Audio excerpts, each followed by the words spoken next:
That's bad.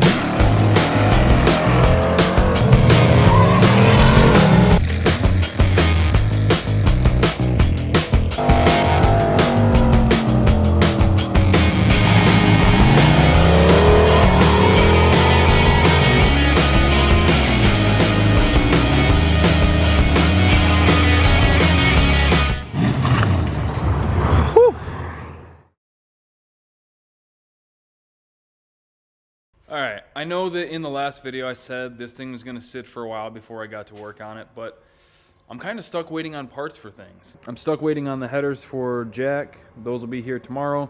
The valve covers for the Cyclone aren't here yet. Those are supposed to be here today, but they're not here yet.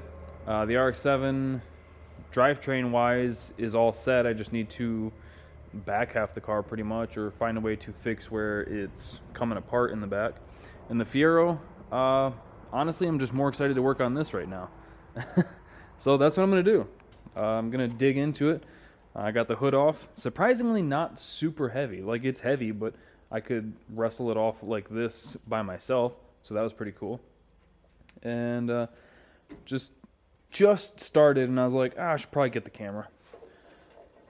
But yeah, looking at these wires. And the title on this thing is from 1970. I thought that was pretty sweet. But I think since like the ignition key is missing and there's just some wiring gone, I think what I'm going to do is probably strip all of the wiring out of this thing, because it's not like there's a whole lot of complex wiring involved in this. And then once I put the cage in it, I'll probably do like I did on the Starfire and put a switch panel in it. I might get a nicer one so that I can run blinkers off that too. But yeah, this thing, it's headlights, taillights, blinkers, brake lights, and that's virtually it. As far as chassis wiring, the dash will probably end up being mostly just for show. But yeah, hey, here's one of these trim pieces that go like that. I need to get all of the trim and everything out of this car, and I will probably put it in my basement, because I was thinking about it, and realistically, once I get this thing completely stripped, I can sand it down and basically paint it. Like, I'm not gonna pull the body off the frame. I might pull the front clip off here and there, which is what I was initially starting on today. Yeah, I gotta get that fixed, but that shouldn't be too bad. Looks like this is supposed to be over there anyway, how that one is. Yeah, like that. So, what I was starting with was pulling these inner fenders out, because I'm not gonna run them. I don't need them. It wouldn't hurt to keep them, but I don't know. I'm fine with taking them out. These cars are already so heavy that I know on the truck, those inner fenders, even though they were fairly thin sheet metal, they were almost 20 pounds for both of them. So like 9-10 pounds each. So these ones are definitely a thicker metal, so those are probably about the same. Again, I'm not super worried about getting this thing as light as possible, but I mean, if it's something that I don't really think I need, then frig it, why not? And I was looking at some of the like LS swap kits and stuff that are out there. They're really not too expensive, all things considered. There's a place that makes motor mounts that bolt here, like you drill out these two rivets and it bolts there, and then you drill a couple holes there, so it mounts on that to the LS motor. And then for oil pans, a lot of people like the F bodies, and there's the Holley 3021 pan, I think, and things like that. I know someone's gonna say watch DD Speed Shop videos. I've talked to him a couple times, actually just last night. I was talking to him on Instagram, chatting about the cars and stuff. He's a real cool guy. If you haven't seen his channel, I know him as a Tri-5 guy. I'm sure that's how a lot of you guys know him. But go check him out, DD Speed Shop on YouTube and Instagram. Anyway, yeah, plus pulling the inner fenders out will make it that little bit much easier to pull the whole front clip off when it's time for that. So it's like the only thing chassis wiring wise I think will be the headlights and the blinkers, right? So I can make a plug somewhere, like a bulkhead plug, like a Deutsch connector or something, that I can unplug and then pull the bolts out and then pull the whole front clip off. It's kind of what I'm thinking. It's just, I don't know, there's something cool about this almost 70-year-old wiring.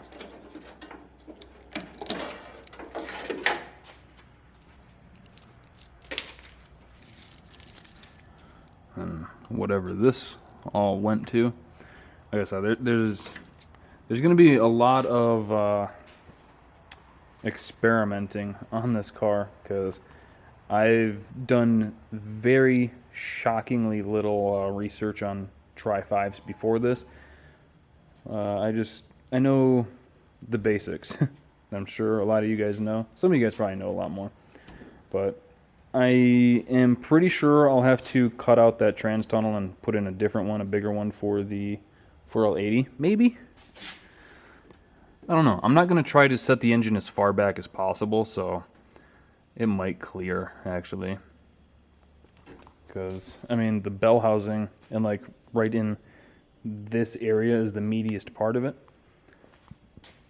So if I have the back of the engine, like, in here somewhere, it might clear. I'm not going to start cutting right away until I test fit, but I'm going to get these inner fenders pulled out. I might see if Pops wants to come over and help me pull this front clip off, because I'm pretty sure, yeah, these ones are finger tight. It looks like there's one up there, one at the bottom on each side, and then this thing can walk off.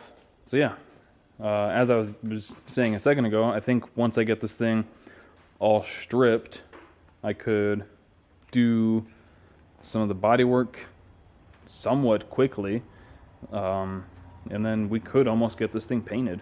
I think the biggest thing would be trying to make the interior look nice, but that's not a massive priority. Honestly, once everything's painted and we could just make some quick covers for everything.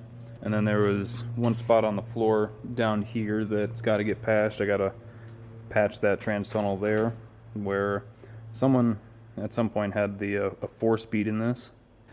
And let's see, I did notice, oh, that looks like it's just the undercoating. Okay, I was like, what the frick? But no, that's just this old ass undercoating flaking off. Cool.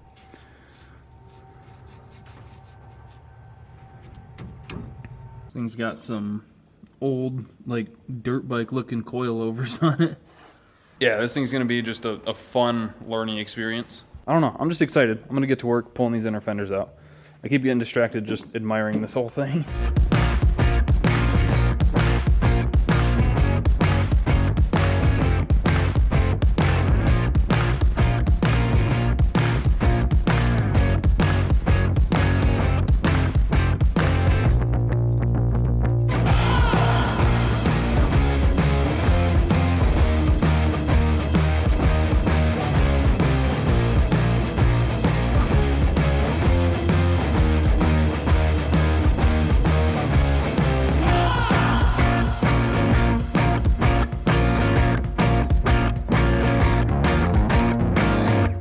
Alright, got the front clip off. I remember when everybody would call these dog houses. Got the dog house off the car. Now everybody calls them clips. That's my old man moment for the day. Got the front clip off. Wasn't too bad. It's really not particularly heavy. Just really awkward. Would have been pretty quick with two people here. But yeah, now we can get a closer look at the car. I pulled this hinge off already because I don't know, not going to use it. This was held on with 6 bolts. There was one here, one at the bottom, and the two right there. Pulled those out and the whole thing just lifted right off. There was originally supposed to be two more right here, but those were already taken out, and I'm not going to put them back in because they'll go to the inner fender. So not worried about that. We got tons of room, tons and tons of room. It'll be super easy to get everything mocked up in this car. I do think that when I put the cage in it, I'm going to have bars come through here somewhere out to the front just to help. Man, these bushings need to be replaced. Yeah, these motor mounts we're not even going to use. I can pull these out however these come off, probably from underneath. I almost want to get those motor mounts ordered so that I can get stuff just sat in here and see how it's going to look. And I can get a bunch of stuff cut off the frame. I can get those transmission horns cut off of it. In the future, definitely not anytime soon, I'd like to convert this to a rack, probably the one I have up there. But for now, that is not at all a priority. This steering will work fine. It's manual. It's actually not super hard to steer. It's arguably easier than the truck with its setup, so that's cool. This being a catalog car, it makes it pretty easy because it's like motor mounts I can just bolt on, transmission mount, I can get tubular A-arms for it. I could put coilovers on it. I don't know what I'm going to do for that just yet. That's, again, once it's all running and driving, then I'll start pulling that apart and upgrading all that stuff. I need to clean up in here a little bit.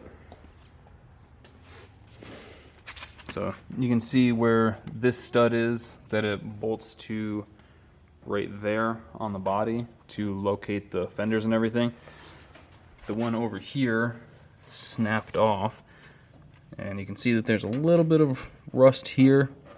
Not the end of the world, but now's the time to fix it. And I can pull these off. These are actually in great shape for being, God, however old they are. So yeah, I'm gonna get those off and just continue looking over the car, seeing all the other spots I have to fix, rust or anything like that. We'll get some stuff pulled off the firewall here and there. We don't have to go crazy on it right away because I'm not trying to get this thing done overnight. Definitely gonna have to upgrade to disc brakes down the road, finish cutting the wiring out. And because I'm going to have a 4L80 and I'll be running this thing off Holly, that'll have my speedometer in it, so I don't need that. Yeah, honestly, I think this car is gonna go together pretty easy. Yeah, these are pretty stiff springs for old iron block, iron headed motors, if they're the original springs. I don't know. So yeah, I think realistically, I can get those pulled out, get the car stripped, get the glass out of it, get the remaining trim off of it, and then do the body work, fix the rust, and then we could probably paint it. That'd be pretty cool. So I think I'm gonna keep on trudging along on this thing and see what kind of trouble I can get into.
Alright, got the car pretty well cleaned out, and we can see some of the sins of its history.